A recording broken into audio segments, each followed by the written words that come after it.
What is good, everybody? Welcome back to another episode brought to you by the League FFB. Today, we are here for the Dynasty Trade Review Show, as we are every Saturday. Hopefully, you guys are excited. Now, as always, these trades were submitted directly into our Discord. So if you are not a member of our Discord, go join that. That is free to join. That's where all of these trades are from today. And it just got a refresh earlier last week. So brand new kind of facelift over there in the Discord. Looks really good. But that's not what we're here for today. We're not to promote the Discord. We're here to talk Dynasty trades. So let's get NFGDs into the building and let's start talking some of these Dynasty trades.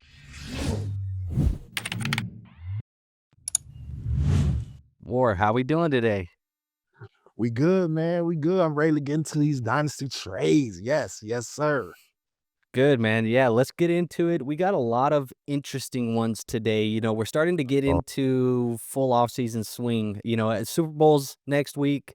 After that, no more football again until August. People are going to start tinkering with those lineups. So we got a lot of good stuff here today. Let's hop into the first one. And the first one that I have here on the screen is a 12-team Superflex, half PPR, half-point tight end premium, and a start 10. Now, they posed the question, or kind of said their thought process was, is this a chance to sell Trey McBride high? Are we selling Trey McBride high right here? And so he trades away Trey McBride, the 112, a 303, and a 403, but he gets Justin Jefferson and Tyler Warren in this deal. So, we love Trey McBride over here. We've been big fans of Trey McBride. He's obviously been dominant for fantasy football, but does he have a good point here in selling Trey McBride for a trade here that gets you Justin Jefferson and Tyler Warren? I'm a little bit confused because you trading Trey McBride high, but you attached a bunch of assets to Trey McBride to trade him off. The whole point of trading somebody high is for you to only trade that player and get, a bunch of nice things in return. So, I'm a little bit confused because, I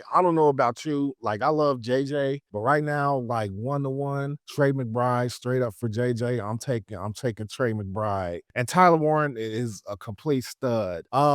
This deal isn't too far off. I just think he attached a few too many assets to Trey McBride if he's trading, if he's Lamar. I mean, that's fair. I think for me, the 303 and the 403 in 2026, I could really care less about that. If that's the fluff that got it over the hump, then that's fine. I kind of view it as McBride in the 112 for Jefferson and Tyler Warren. The thing that makes me, I guess, look at this and say it does make sense for me, while I don't necessarily think he's selling high. I think that's the thought process is I'm selling high, but I don't actually think you sold high. I think you sold at market value for Trey McBride because you are in a half PPR league with a half-point tight end premium. So it's not that juicy of scoring settings for tight ends here. It's also not, a league where the 112 and Tyler Warren, even if you just said Jefferson and McBride are equal, you said they're not. You said you prefer McBride, but even if you said they're equal, maybe you make a little bit of money on Tyler Warren in the 112. So I don't think you sold high, but at the end of the day, I think this is a fine move to where if you wanted to down tier at tight end, which I'm not opposed to down tiering at tight end, especially when you go to a guy like Tyler Warren, who I still think has an elite upside type of ceiling. The thing is,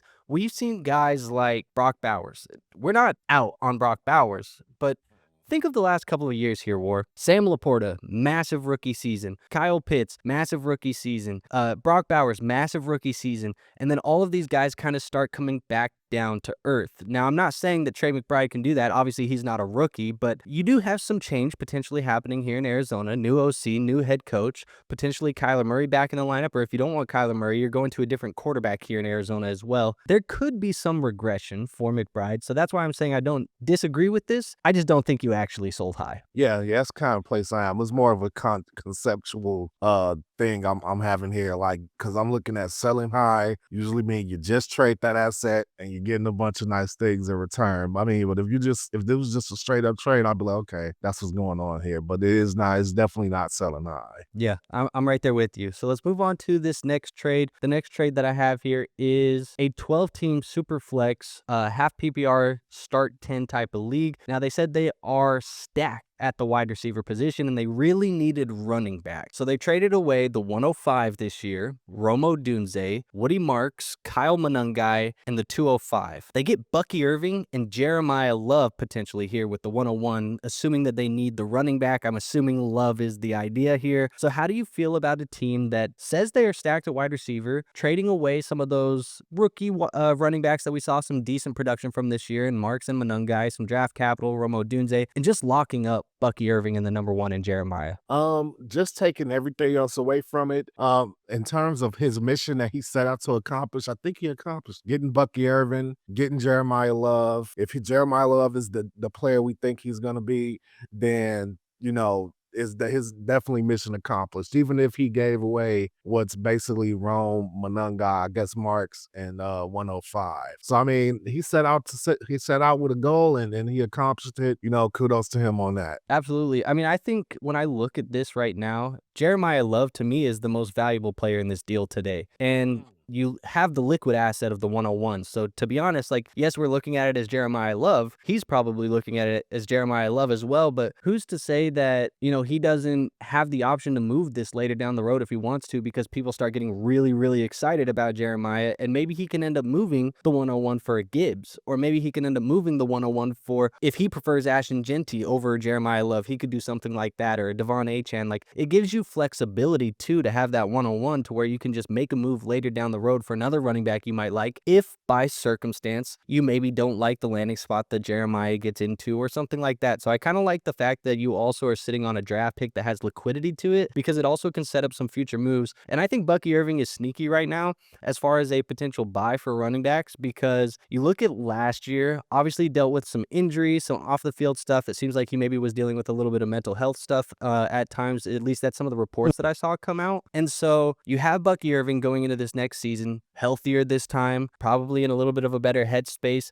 Rachaad White is a free agent. You also have Sean Tucker, who's a restricted free agent this summer. So they could end up letting both of those guys walk, or just keep one of them, let the other one go. And that opens up a little bit more opportunities for Bucky as well. I think he's a very interesting buy right now at the running back position, because I think he's undervalued in the market based off of what we could see from some production next year. So I definitely like him. I think if you needed the running backs, moving guys like Marks and Monangai, you probably would prefer to keep them, but I don't think those guys are guys that I'm hanging my hat on as I have to keep them right now. Yeah, I agree. I agree 100%. You know me, I like Monangai. I'm a Bears fan. I'm not a big Marks guy. So I mean, they're not deal breakers for me. In this deal, if you say, hey, you got to throw these guys in, all right, go ahead, take them. Bucky Irving, I do think he is due for a leap from last season, because his rookie season was great. Because one, I think Rachaad White's probably more than likely good as gone. So unless Rachaad White was already posting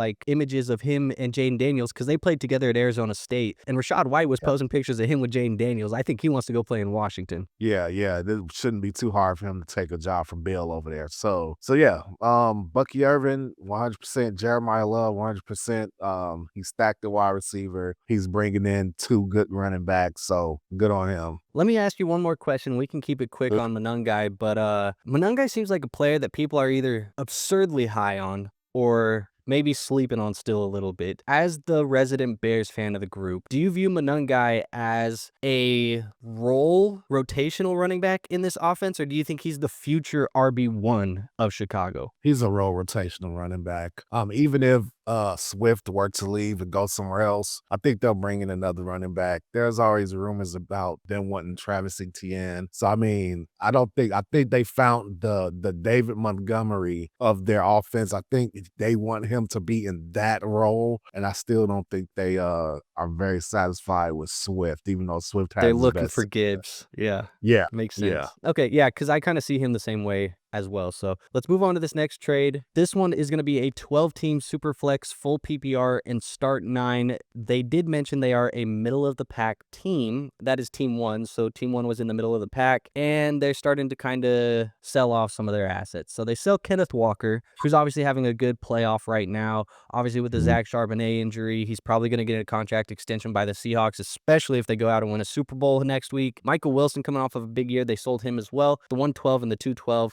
And the fact that you have both of those picks as the last ones in the round tells me you're the defending champion as well. So defending champion who felt like they maybe made a Cinderella run as a middle of the pack team. You end up getting the 104, the 207, and DeAndre Swift. We just talked about Monungai, but how do you feel about a deal like this where you're moving Walker, Wilson, and your late first and second for Swift, the 104, and the 207? Well, really, I look at Swift, and I know you're going to disagree with me.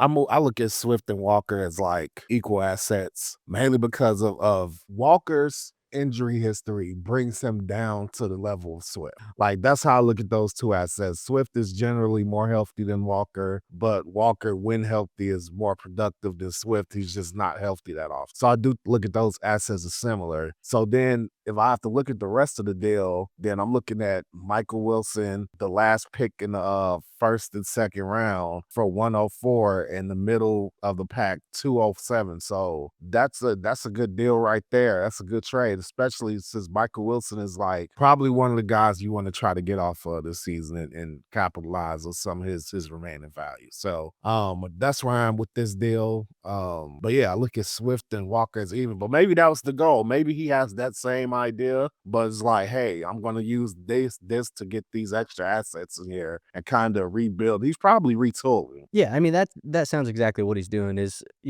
let's try and get a little bit fresher in the legs on some of the guys in the roster, and let's try and move some of these older, maybe these overperforming assets, and just try and grab some guys that I still think can produce.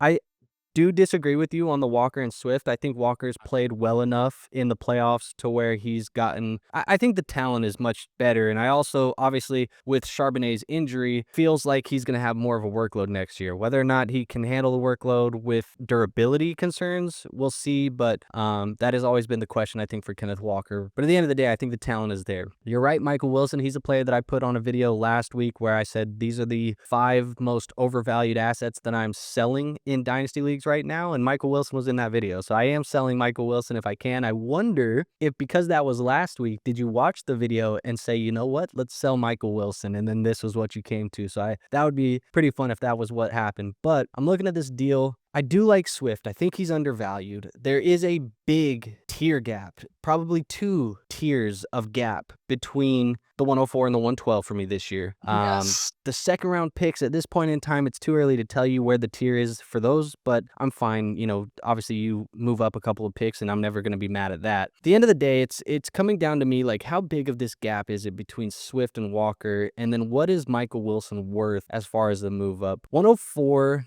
So I guess when I'm looking at it, this is how I'm trying to break it down. The 207 and the 212, I prefer the 207. Obviously. The 104 and Kenneth Walker, you prefer the 104. Swift for the 112, Michael Wilson, that's kind of where I'm at. Do you prefer Swift or do you prefer Michael Wilson in the 112? And the fact that I'm sitting there thinking that it's somewhat close and I took the other side, I obviously took the 207 and I took the 104 on both of those other sides, tells me I have a little bit of wiggle room. So I think the value that I'm looking at checks out here. You did good with the value. What you're going to end up doing with these, that's up to you. But like I said, with the Jeremiyah pick, eventually, you get liquid here and you have the decision to do what you need to do with this 104. You can end up going and getting a player in the trade market, or you can use that draft pick to draft a rookie. I had an interesting thought process for myself last night where I was like pondering that 105 because I have a 105 in one of my leagues, and I was sitting there thinking about it, and I was like, this is the ultimate mystery box for me right now, because I do have the 101 as Jeremiyah Love, and I think it's going to be very hard for me to get him out of that 101 slot. It's just going to be Jeremiyah for me most of the time. Then I have that next group of guys where it's Mendoza, who I am 99% sure is going to be a Las Vegas Raider. Mm-hmm. Then you have the 3 wide receivers. So that 105 is the last of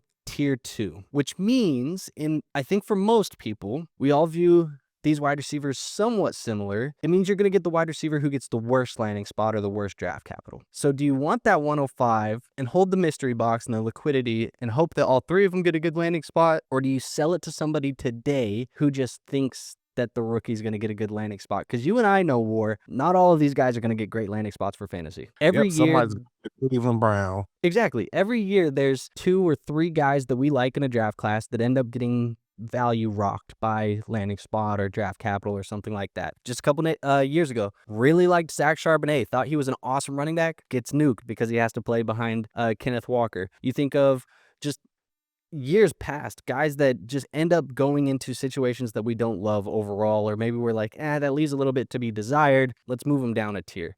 So that's kind of how I was viewing the 105. I just bring that up because you have the 104 here. Obviously, it's not the last one of that tier for me today. Those tiers can change, also full disclosure. But I do think that you have some liquidity here to make some extra moves as well. And I'm all for this point of the season getting liquid, because I talked about this on last week's episode where you don't have to set a lineup for another 9 months, 8 months, whatever it is, until we get to the end of August and you have to start setting lineups for point scoring. A lot of things can happen to players between now and that point. If I have a running back on my roster, this is a good free agent running back class. They could sign somebody to come in and take away snaps. They could do, XYZ. A guy could go out in training camp and tear his ACL. Like, these things can happen to running backs. Same thing can happen to these wide receivers and these other players that I have on my team. You know what can't happen? My 104 can't tear an ACL. My 104 can't get a player signed into their backfield right now because it's not a player. It's an asset that is liquid that you can choose to move and view and see however you want. And your trade partners can view it and see it however they want to. And the reality of it is, with these draft picks, whether we think it's a good class or a bad class, as the Dynasty community likes to do with most classes almost immediately as soon as the class comes out, we tend to like to view this very optimistically. 104 is going to be a stud for me. I think 104 is going to be this superstar player that I can plug into my lineup immediately. 104 for you might end up being Quentin Johnston. That's who it might be. And you don't really want to plug Quentin Johnston into your lineup most weeks. 104, player that I liked, could be Bryce Young. And then I have to plug Bryce Young into my lineup for the first year or two of his career. And I actually don't really want to plug him into my lineup because he's not scoring a lot of points. Like, that is what can happen with these draft picks. But right now, everybody views them as the next guy that I can plug immediately into my wide receiver 2 slot. Yeah, I mean, that's the goal, but you're 100% right, man. There's tons of guys in history of drafts that we pick up thinking, oh yeah, this is going to be the guy. The next thing you know, the coach is like, yeah, we're going to give him a couple years. We're going to give him the first season to warm up. It always feels like every year, we're drafting, depending on whatever league you play in, 10, 12, whatever, you're drafting that many guys in the first round. And it feels like every year there's still 2, 3 guys that you draft in the first round that you're like, I wish I didn't make that pick. I wish I would have done something different with that pick. I mean, I'm looking last year, like Matthew Golden was going in the first round for guys. Are you happy that you drafted Matthew Golden right now? I'm not saying Matthew Golden's a dead asset, but I don't think people are happy they drafted Matthew Golden. Nope. He seems like Matthew Bronze. Yeah, All right. Well, let's move on to the next trade here. That was my little bit of a rant at just staying liquid and staying, I guess fluid with the market at this point in the year. You do have a 12-team Superflex full PPR, 1 point tight end premium, and start 11, so it's pretty juicy for the tight end in this type of scoring. He says he has Hampton, Hall, and the 101, so obviously the 101, we know who that might be, which is telling me he thinks he's very deep at running back. So he moves away TreVeyon Henderson and Tez Johnson, wide receiver for the Tampa Bay Bucks. You end up getting Colston, Loveland, Jalen Warren, and the 403. So it feels like a lot of fluff, a lot of whatever. This is TreVeyon Henderson for Colston Loveland, and he's trying to figure out a way to get some extra value with that Jalen Warren swap for Tez Johnson. How do you feel about Loveland versus Henderson in a league that is giving 2 points per reception to the tight end position? Oh yeah, that's what seals the deal right there. That 2+ for the tight end per reception. Yeah, that boosts. Even if you go into it just straight standard scoring, you would give a slight edge. I would give a slight edge to Henderson. Like, if we're just doing standard scoring. Yep. If you're giving just, plus tight end, whereas you getting like 1 extra point, per reception for tight end, then I give an edge for Loveland. But if you're getting 2 points per reception for tight end, it's Loveland all the way. It's super value. Like, that's a great boon for getting him in his league for sure. Yeah, I mean, a typical 1.5 or a 1 point tight end premium, whatever, but you're getting an additional full point on top of your full point PPR scoring. So now it's 2 per reception. I don't know how you were able to get away with adding the extra piece of Jalen Warren here, because I think Jalen Warren's more valuable than Tez Johnson. So I don't know how you got the plus in this deal as well. And the fact that you also have the additional team context of you have Omarion Hampton, Breece Hall, and the 101 loaded up with Jeremiyah Love potentially on tap, or whatever you decide to do with that. You don't need need the running back. I like TreVeyon Henderson. I think TreVeyon Henderson's an awesome player. I hope he gets more involved next year with Mike Vrabel there and things like that, because if he starts getting a full workload, fantasy points are going to pour in for TreVeyon Henderson. But the scoring settings here, you have to take Loveland. You have to. That one's pretty easy. That one's pretty cut and dry. I don't think we need to dive in too deep into that one. But Loveland here just feels like a smash when you're getting 2 points per reception. Has been skyrocketing since probably the last couple games of the season into the playoffs. He's just been skyrocketing, man. I was looking at Keep Trey Cut. He's in tight end 4 or something. Tight end 4, yeah. It's yeah. McBride, Bowers, who's Warren. the next one? Warren, and then Loveland. And I think he's about to pass Warren. I think he passes Warren in the next couple months. He might have passed Warren already, Andrew. That's why I paused a little bit, because I was just looking him over Warren. I mean, I told you the other day, right? Like I said, for me, I'm viewing last year's tight ends as 1A, 1B. You can't go wrong with either of these guys, but I think I actually am leaning Loveland a little bit more these days than I am Warren. Yeah, man. He's been skyrocketing, dude. No, he's still 4th as of now, but he's mere points.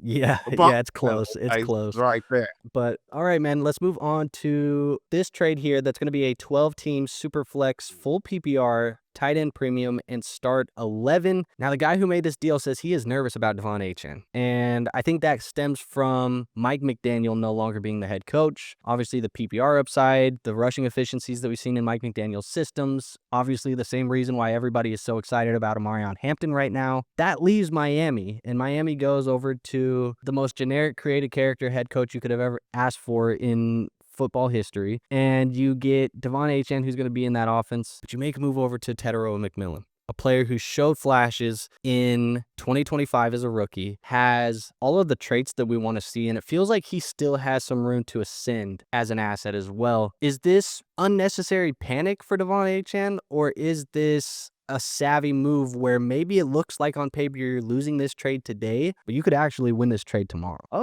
I don't understand the nervousness concept of it. Now, this is coming from a guy who traded Achane this week.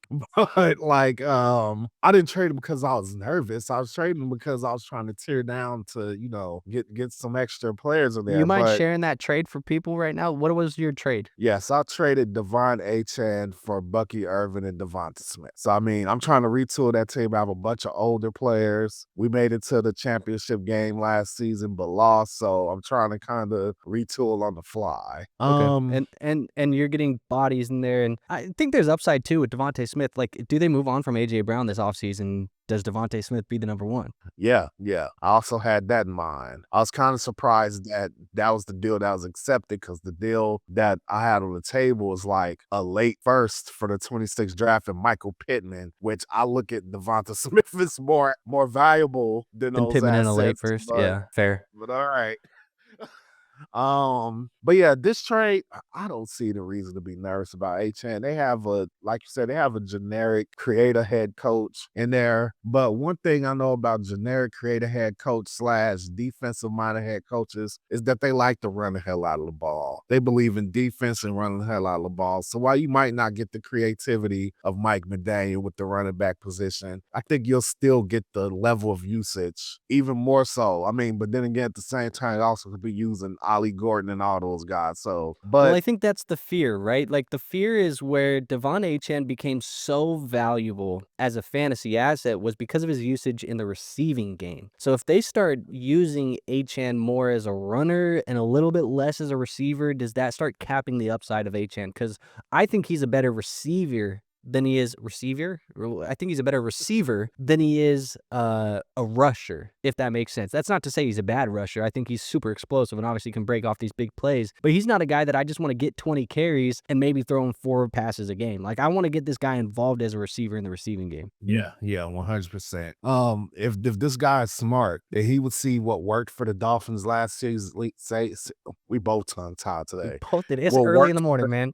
Yeah, what worked for the Dolphins the last few seasons with the run game, and he'll keep some of those concepts. But you never know, man. These coaches getting here, then they want to do things their way to submit their own legacy. Also, who's the quarterback? That is a great question. So Malik Willis coming over from Green Bay. That is a good. Hey, I like that. I like that kind of because he's gonna take away from the running too. So Yeah, because they're bringing all the Green Bay guys. There's a Green Bay GM, Green Bay head coach. They're bringing Green Bay staff to come be on this staff. Do you just call up Green Bay and say, look, Malik's a free agent. We'll just take him too.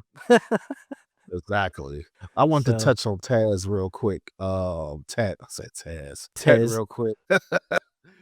Tat real quick. I do think that he has a whole other level he can get to. Like, I think people are so used to these rookie seasons where guys go out and they, break records. But he had a fine rookie season, especially considering that he is a rookie. He had good numbers as a rookie, but he will only go as far as Bryce Young would take him. So hopefully Bryce Young could take another step in what was an up and down season, his last 2 seasons. So, I'm pulling the stat that I texted you the other day when I was doing my research because I want Okay. to remind people, if you didn't watch the video that I said this stat on, it was like a rookie review. Strongly encourage you guys to go watch it. I talked about basically the top 10 players at every position and how I feel about them moving forward. But I dropped this stat in that episode, and this makes me feel really good about Tetairoa McMillan moving forward. I already felt good about him. If you've been around the channel for a long time, this was one of my guys that I just really touted early on in the process last year as well. I love Tetairoa McMillan as a prospect, but T-Mac is one of only 11 wide receivers to post a rookie season of 120 targets, 1,000 receiving yards, and 7 touchdowns. The other names on this list are Malik Nabers, Ja'Marr Chase, Justin Jefferson, Brian Thomas Jr., Michael Thomas, Odell Beckham Jr., Mike Evans, and Quan Bolden, just a couple other names as well. But there's 11 wide receivers. Listen to those names: Jefferson, Chase, Bolden, Michael Thomas, Odell. Like, these are the names. Mike Evans, future looks bright for Tetairoa McMillan. Yeah, they got all the Ohio State and LSU. Yeah, just go play at one of those schools and then you're good. But then you also have T-Mac now from University of Arizona. Yeah.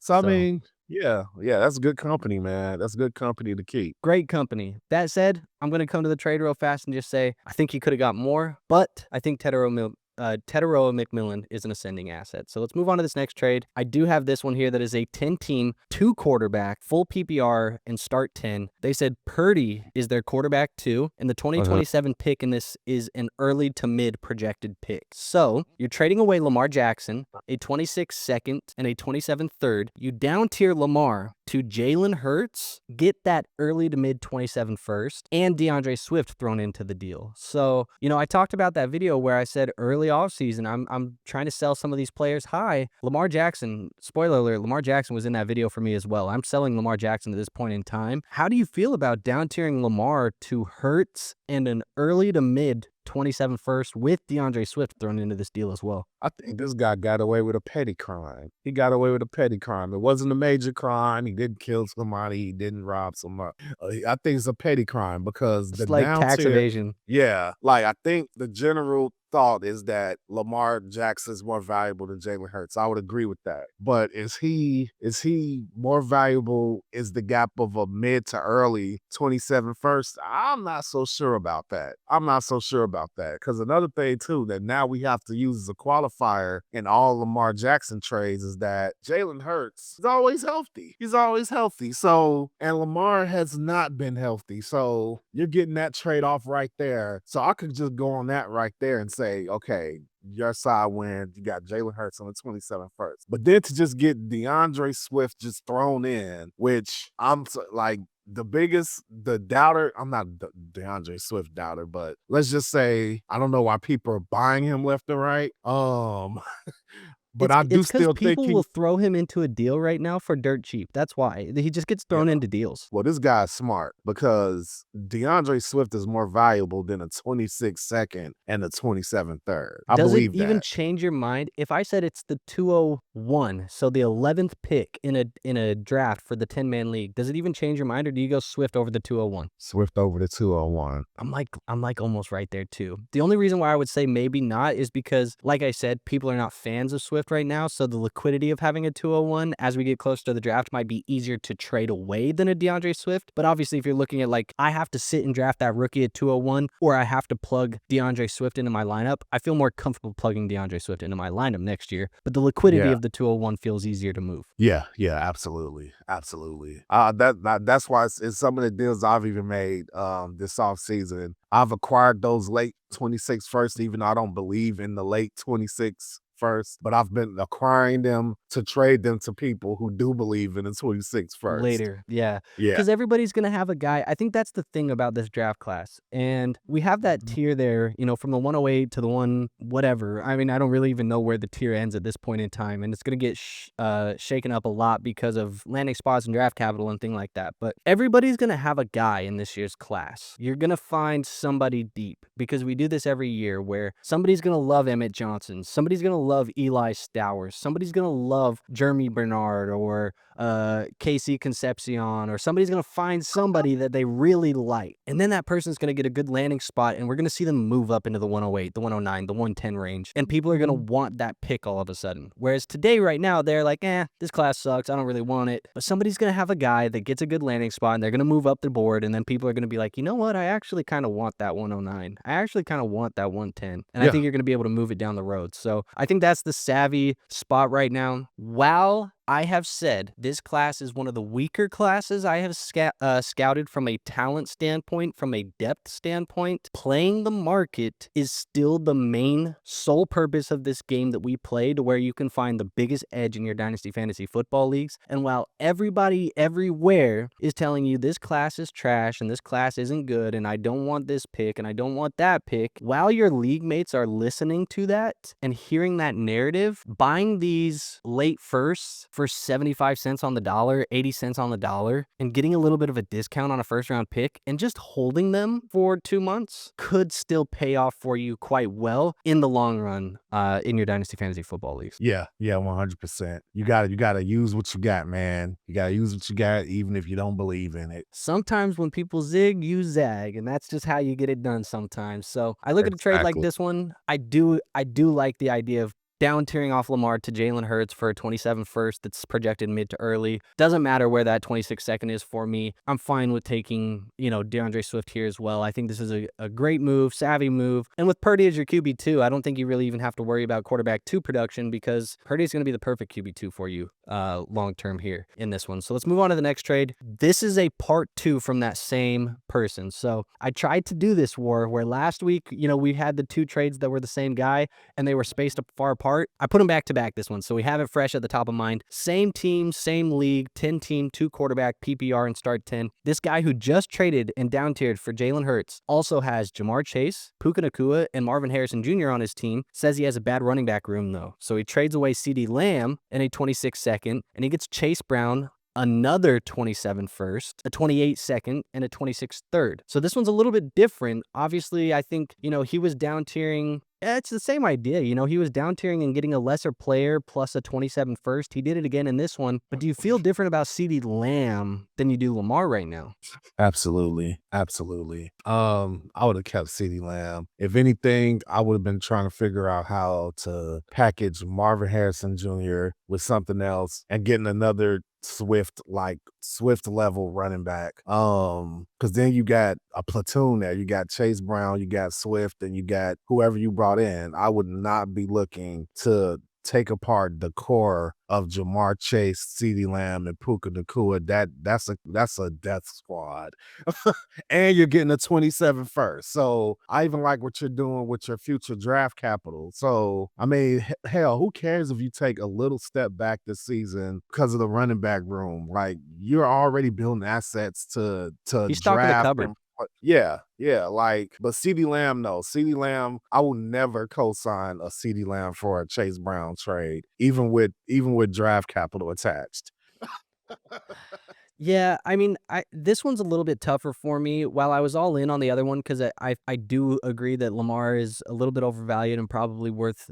There was enough in Lamar's profile this last year, and I know he was injured, and that's part of the equation you have to make a bet on is, was it because of injury or was it because of other things? But the rushing came down for Lamar Jackson by 3 times. It was 3 times less this year rushing than he's seen in previous years. So that's something that's a little bit worrisome. And I agree with you. I would have been trying to figure out a way to keep Chase, Puka, and Lamb in this. Am I crazy to think? I know, people are way colder on Marvin Harrison Jr. than they have been in years past, but is it crazy, Ward, to think that I could have just moved Marvin for Chase Brown? Yeah, you wouldn't have got the 27 first thrown in, but I could have kept Lamb, moved Marvin and got my running back fixed? I mean, because of where Marvin ended the season, he might have had to throw a little something extra on top of Marvin in that second. But I agree with you still. I'm still rather leaning to not trying to trade Lamb like at all costs. Yeah. I mean, from a value standpoint, fine. I will say process-wise though, I'm a little bit less excited to trade for running backs, especially running backs of Chase Brown's profile in January. Because I just talked about, a couple trades ago, between now and then you could have a guy get signed into a backfield that hurts his value. You could get a guy drafted that hurts somebody's value. You could get a guy who gets an injury that hurts their value. Somebody gets an offensive line injury and it hurts the running back value. Like, so many things can happen for these guys right now. The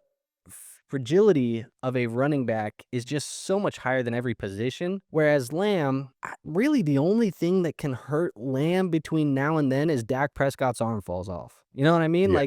Like that's the only thing that can really hurt CeeDee Lamb between now and then. And you have the opportunity here where CeeDee Lamb might see George Pickens. While I think George Pickens is still going to be a Dallas Cowboy, he's a free agent. Does somebody overpay George Pickens to go be their number one? And then Lamb gets the wide receiver room to himself again. So I don't like this one as much. I don't think the value's bad by any means. This is just one that I wouldn't have done. I think Marvin Harrison Jr. would have been the guy that I tried to move around for a running back. And if I couldn't have made that happen, I'd have just held and bought my running back later in the summer as free agency is behind us and the NFL draft is behind us. Yeah, I agree. People are scared of Lamb. They think Pickens has come to take Lamb's dinner. But come Lamb on, was dude. still good with Pickens on the field last year when he wasn't hurt. He was banged up through a decent amount of the year, but yeah, people are prisoners of the moment. I don't know why, but I see a lot of people like fading Lamb more than they should. Well, that's why you take advantage of that in trade markets and do that. But overall, the two trades combined, I think you did fine. Obviously, you're stocking the cupboard of 2027 draft picks, and you can never go wrong with that. We talk about the liquidity. So next trade here, 10 teams, super flex, full PPR. Spency is the defending champion, but he said his running back room was very thin. So he trades away a 28 first-round pick, the 202, the 208, and Parker Washington for Breece Hall. Now, I saw a little bit of feedback in the Discord for some people that saw this trade and said that Spency overpaid for Breece. Do you think he overpaid, or do you think for the most part these assets are whatever? I mean, he's gambling. He's a gambling bitch behind. I do know that Parker Washington is a big part of the Jaguars' plans. I think so much so, especially if what we talked about or what you showed me turned out to be true, that Travis Hunter is going to be a cornerback. Like, dude, so I mean, it's just a beat report, and at this point in time, we don't know. But yeah, you don't love to see Jacoby Myers get re-signed. You don't love to see Parker Washington emerge in the late parts of the year. Obviously, Brian Thomas Jr. got healthier. Not that he got better, but he got healthier, and I think that kind of helped him. But what does that mean for Travis Hunter here, man? Because we're not running 4 wide receiver sets every time. Does Parker Washington just go back to the bench and he becomes nothing? Or does Travis Hunter start playing more defense and becomes more of a situational wide receiver? I mean, that's the big thing. And I mean, that'll impact how we view this trade in terms of value. They trading a 26 second, which me and you, we've already spoke on that. 28 first is valuable and not valuable at the same time because it's so far out, but it's valuable. People don't want to wait. They don't want to wait. Yeah. And then you got the second from 26 too, which once again, okay. But I'll say all that to say, honestly, this comes down to where Breece Hall lands. If Breece Hall somehow ends back up with the Jets, this is a bad trade.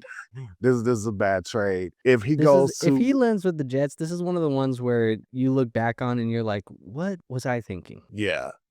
If he lands on the team where there's already somebody in the backfield and he's been signed to be like a complimentary player, then you're not going to feel good about that. If he gets signed to a team like the Chiefs, you're going to jump up, kick your heels, and say, I got away with one. 100%. I fully agree with that. And so while I agree with the Discord here a little bit to where, I think you overpaid for Breece today, that doesn't mean that you can't still win this trade in the long run. It just feels like, I mean, you said it. You're at the table in Las Vegas right now, and you're a gambling man, and you're hoping you walk away with a lot of money. A lot of people go and sit down at those tables and don't come home with a lot of money. But very few do, and if you do, you feel very good. Maybe that's what's happening here with this Breece Hall. And the fact that you had a need is fine. But again, I'm going to say it. I know I sound like a broken record for the folks at home, but I'm going to say it. You have 8 or 9 months right now to set your lineup. You don't, if you're thin at running back today in January, it doesn't mean you need to fix your starting running back position today in January. You got 8 more months, man. We don't have to rush these things right now. Team need is not a thing in January. It should be value insulation. How many players can I have that gain me the most value, gain me the most team valuable, or the most team value overall, and can become the most valuable to move over the next couple of months? So don't feel like you need to fix roster holes today, because you don't. You just honestly don't. Let's go to this trade here. It's a 12-team Superflex full PPR. He is rebuilding, and he said the 27 pick is projected late. So he trades away Zay Flowers, the 105 this year, and James Cook. He gets Malik Nabers in this deal, a late 27 first and the 202. So really what you're seeing here is maybe a move back in 2026, and then you have the other players in the pick thrown in as well. So War, when you look at a trade like this one, where do your eyes instantly gravitate to, and what are you looking at first? Well, I'll tell you this right now, and I know everybody's not going to agree with me. I gravitate towards the fact that if somebody came to me with an offer like, hey, I'll give you Malik Nabers, you give me James Cook and Zay Flowers, honestly, I'm probably taking Malik Nabers. I'm probably like, okay, I'll do that deal. I was kind of thinking that too. I was like, do I just prefer Nabers over the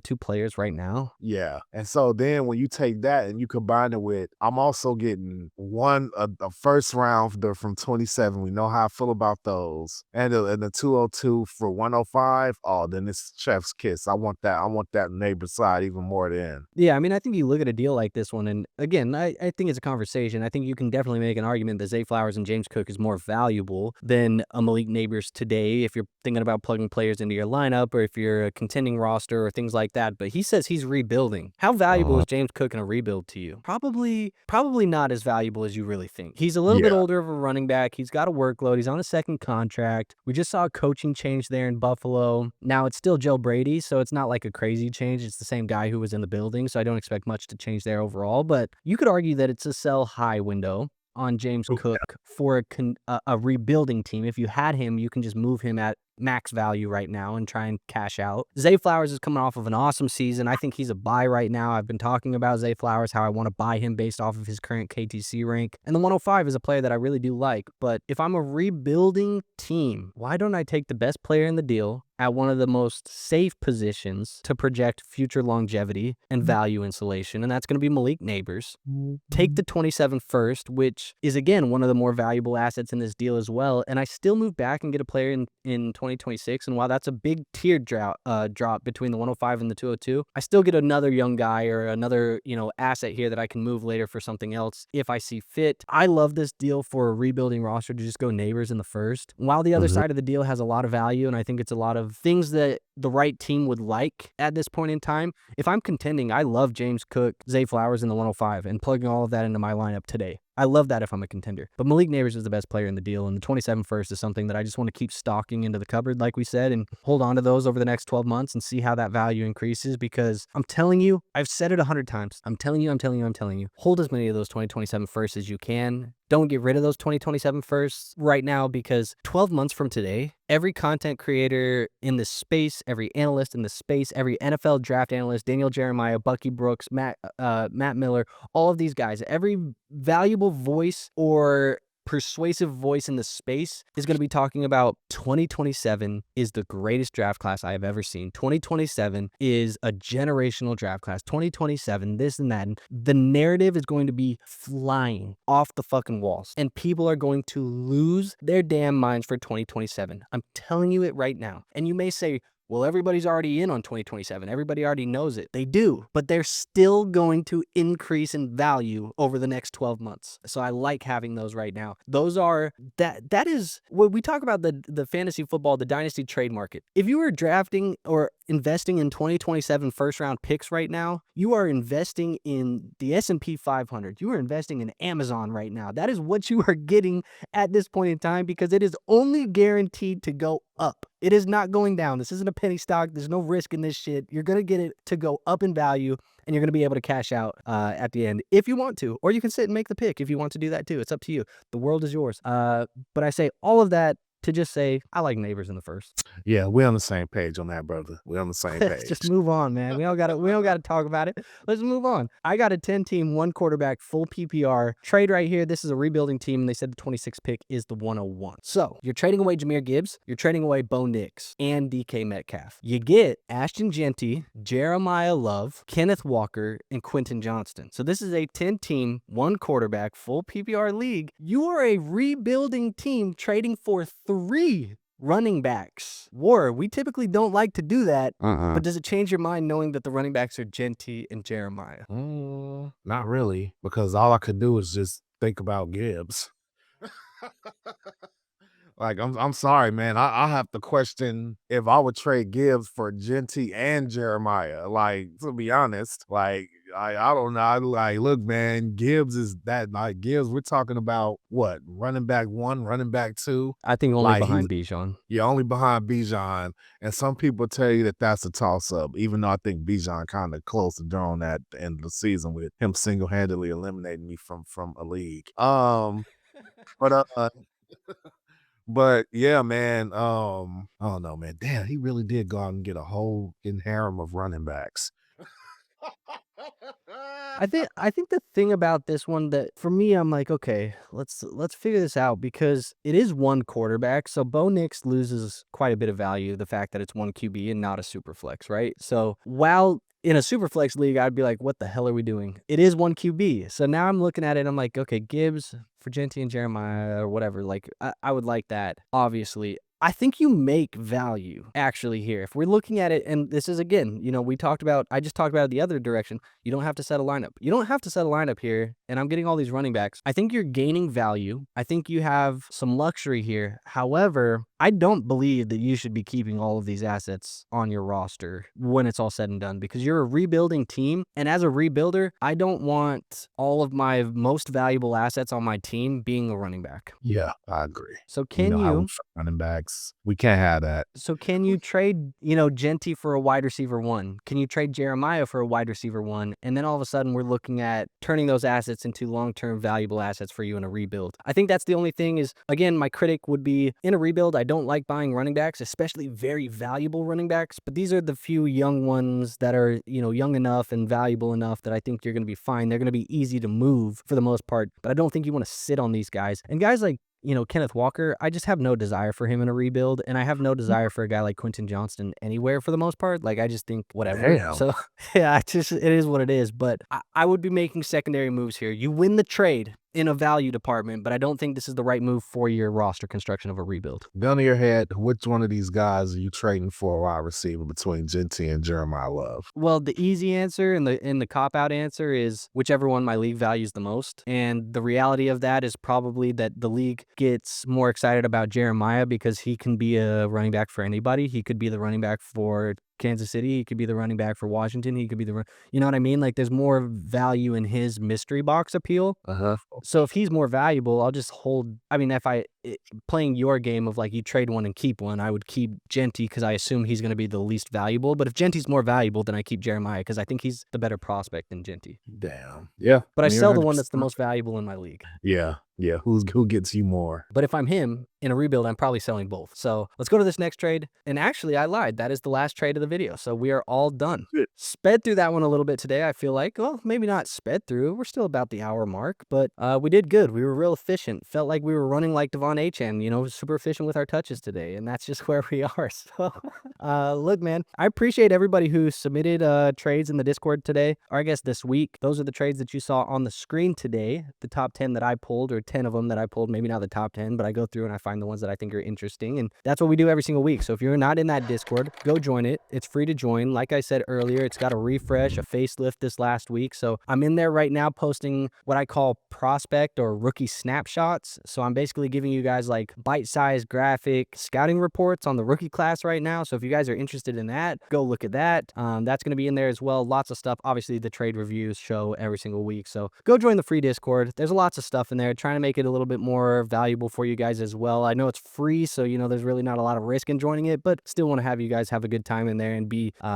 growing as Dynasty fantasy football players and improving as Dynasty fantasy football players. So I say that. Also, if you enjoyed today's video, hit the like button for me. Show this video some love. We appreciate when you guys do that one. And subscribe. We're knocking on the door of 7K. I wanted to hit 7K by the end of this month. We're like 25-ish subscribers away. So maybe, this video gets posted and we can find 25 subscribers. So if you're not subscribed, go subscribe. War, where can they find you at if they want some additional content from you? You can find me at Crimson Mass Pro Wrestling. If you want to watch shorts, if you're like, here, let me check out something real quick. It's a little snack, but if you want a main course, check me out on the Crimson Mass Show YouTube channel. It's spelled just like it said, the Crimson Mass Show, and get your appetite fulfilled. Go over there, just give me some views, give me some likes, subscribe to my channel. I'll appreciate it. Show them some love, man. Show the love just everywhere, man. Go show love to your family. Go show love to your girl. Go show love to everybody, man. We need a little bit of love right now. So hug somebody you love, man. Exactly, man. Appreciate everybody again. We will see you next week for the Dynasty Trade Review Show. I will see you later this week for some more solo content. But with that being said, see you on the next one. Peace out.